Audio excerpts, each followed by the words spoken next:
Hello, and welcome to episode 167 on the Everyday Joy podcast. This episode is supported by Christian Jobs Australia, and you can head to christianjobs.com.au to find out what's available to you. That link is in the description below. Today, I just love the conversation. It speaks to my heart because I am a efficient kind of gal. I love efficiency. I love getting things done quicker. I don't like waiting around. And if that is you, then you'll probably find today's episode equally frustrating and equally hopeful. Because if you are in a season where you just wish it would wrap up by now, if you could just get to the other side, if you could just fast forward this little chapter and get to the next bit, oh goodness, I think you're going to get a lot out of today's episode. Adam joins me again. Let's get into it. Don't look for shortcuts to God. The market's flooded with surefire, easygoing formulas for a successful life that can be practiced in your spare time. Don't fall for that stuff, even though crowds of people do. The way to life, to God, is vigorous and requires total attention. That's from Matthew chapter 7, verses 13 to 14 from the Message Bible. I've got Adam here in studio with me. Hello, Adam. Hello, Joy. Thank you so much for sharing so many great parts of your life and your children and all of that. And we're going to get into more of your story. We're diving into child Adam a little bit later, so I'm looking forward to it. But what are your first impressions of this verse? When I first read this verse, it strikes me as almost a bit of a warning. There's lots of really good intentioned kind of popular lifestyle choices out there, but this verse is saying just because something's good, just because it's popular, doesn't necessarily mean it's kind of the right thing to do. I think we always want to look to make things easier for ourselves, but this verse warns us that the pursuit of God isn't always going to be easy. It's not going to be the simple option, and it's actually going to take some time and some energy and some effort and some commitment from us. Yeah, and I think the whole, if everyone else jumps off a cliff, like, will you jump off as well? Yeah. I feel like this is the OG verse that addresses that. Don't fall for that stuff, even though crowds of people do. I think there's safety in crowds, even if the entire crowd is moving in the wrong direction. You feel a sense of sort of... I feel like the sense that we get is that we're safe because there's lots of people around us. And I think that's why it's so hard to make a decision that even though it's the right thing, it's so much harder when you're alone doing it. Yeah. We get a lot of comfort and support knowing that we're surrounded. Yeah. And if you're in that space listening and you've just branched off and you're doing something that you know is right and you know that God's calling you to do, but you don't have crowds of people around you, like, big hugs to you. It's a tough place to be. But at the end of the day, and I think this is what I love about this verse, the way to life, to God, is vigorous and requires total attention. It's almost like if you want this path, this is what it will require. Yeah. Choosing to follow after God does mean that you won't follow the crowd. It does mean naturally you might have parts of your life that you have to journey through alone, but you're not really alone, which is also the hope in this verse. That's what it tells me about God as well. Actually, it's a 2-for-1 answer there. What about you, Adam? What does this verse tell you about who God is or what he values? Yeah. To me, I think it tells me that God wants all of us. He's kind of saying, like, there's no shortcuts. You can't, like, pick this little bit or skip that bit. You can't leave that part out. He wants us to make him Lord of everything we do, right? And sometimes that means things might be a bit more challenging, but that's what God wants from us. He wants us to follow him with our all. Not the shortcut way, but follow him his way. Yeah. And I think that makes sense. I mean, you might listen to it and think to yourself, well, that sounds a little demanding. But if we think about like a marriage relationship, it's the same thing. Any relationship, really, like any meaningful relationship where you've made a commitment to each other, there's this implied thing that we're going to give our all to each other. Absolutely. We're not going to give 80% or 50%. I remember someone once saying to me, a good marriage isn't two people bringing 50% each to make a whole. It's both people bringing 100%. Yeah. That's what it takes. And in our relationship with God, this is the most important relationship. So of course, it would require all of us and not just the crumbs that are left over at the end of the day. Adam, how does this verse come alive in your life? Yeah, sure. when I first read this verse and kind of like the word shortcut, it sprung this memory in my mind from being a younger kid. So let me read this story that I've written down for you, Joy. Awesome. So this verse reminds me of when I was a kid. We would ride our bikes along the bike path that was around the back of our house, and there was this one section. It was like up on a big embankment, and it had this big 90-degree kind of corner in it. But what people had done is they'd made this little kind of narrow dirt shortcut off the main bike path that dropped down the steep embankment, cut across the corner, and then went back up the other side to join the main path. So it was a bit of a shortcut people had done. And it looked quicker. And honestly, it looked more fun. I didn't want to stay on the boring paved path. I wanted to go down the fun bit, all right? Go down there and up there. That looked like heaps much more fun, and it's going to save me time. So let's do that.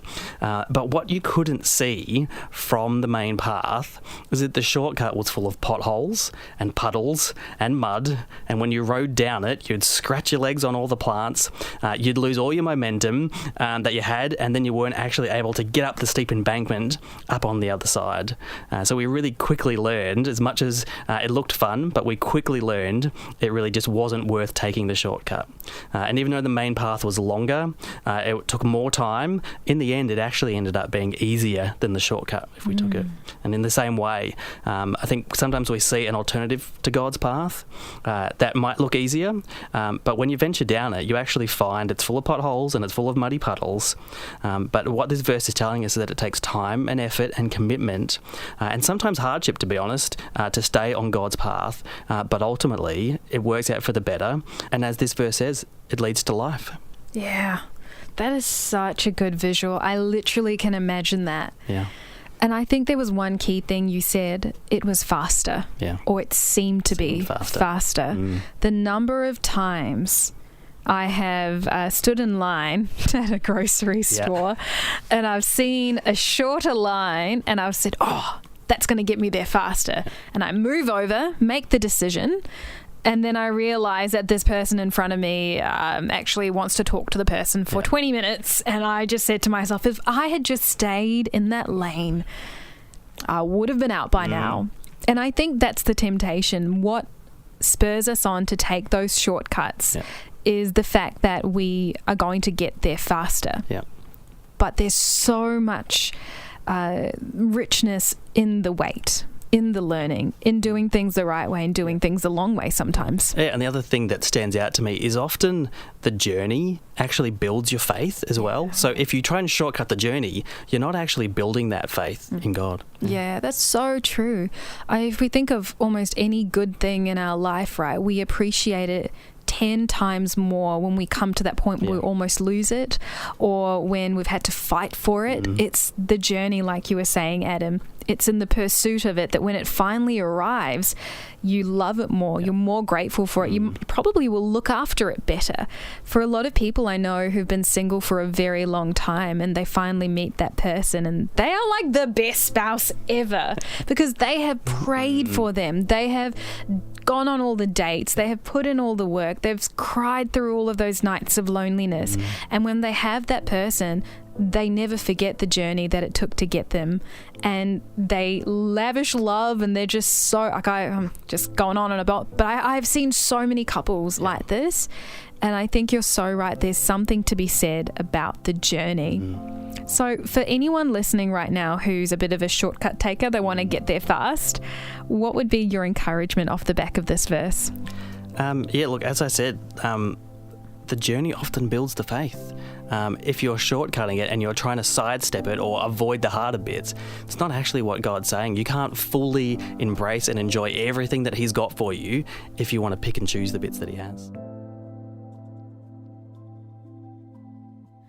I've said once or twice before, I think, on this podcast that butterflies hold a very special place in my heart. They hold a fair bit of spiritual significance. I know that's strange, but I've got a couple of other friends who've got their own little thing. I've got one friend who says the dandelion is something for her that holds that same special meaning. And for me, it's always been butterflies.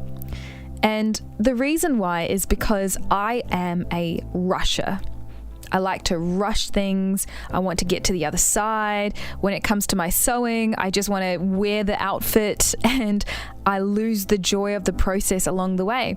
I just want to do the thing, and I just hijack the whole process. And when I finally get to the other side of it, I'm exhausted, I'm tired, I can't even enjoy the good thing that I have tried to produce. So one of the big things that I've been working on in my own life is the whole idea of trusting the process, staying in it, not hijacking it and trying to get to the other side in the name of efficiency or saving time. And I think the whole example of the butterfly in the chrysalis is the perfect example. When I was little, we used to have these swan plants at my New Zealand school, and we had about 4 or 5 of them. And on these swan plants, the monarch butterfly caterpillars, they would be munching away, and then you'd see them develop into this little hanging pod, and that pod would develop all of these layers, and they'd hang there for ages and ages until the transformation was complete and the butterfly would emerge. And our teacher would always say to us, don't touch the chrysalis, don't help the butterfly out. I remember one of the girls in our class saying, but they're struggling, we can just help them out. And the teacher said quite sternly, you won't be helping them. Because as they try to break free from the chrysalis, they develop the muscles, the strength, the technique to actually survive in the real world. I remember later looking this up, and it's true. If you try to help a caterpillar out of its cocoon or its chrysalis, it actually can't survive the real world, because it's in the pushing, it's in the breaking of that cocoon that this caterpillar develops the strength to truly become a butterfly, and the wings develop the strength to truly be able to fly. All that to say, if you are in a chrysalis right now, and you feel stuck, and you know that the next thing is on its way, but you just wish it would come sooner, my encouragement to you is to look at the butterfly. You know you are going to take flight very soon. You know that the next chapter is on its way. But you should also know that the strength that you build in the waiting season is too precious for you to hijack and throw away in the name of efficiency or whatever it is you hope to gain. Sometimes it's just the discomfort of waiting, but it's worth it. Matthew chapter 7 verses 13 to 14. Don't look for shortcuts to God. The market is flooded with surefire, easygoing formulas for a successful life that can be practiced in your spare time.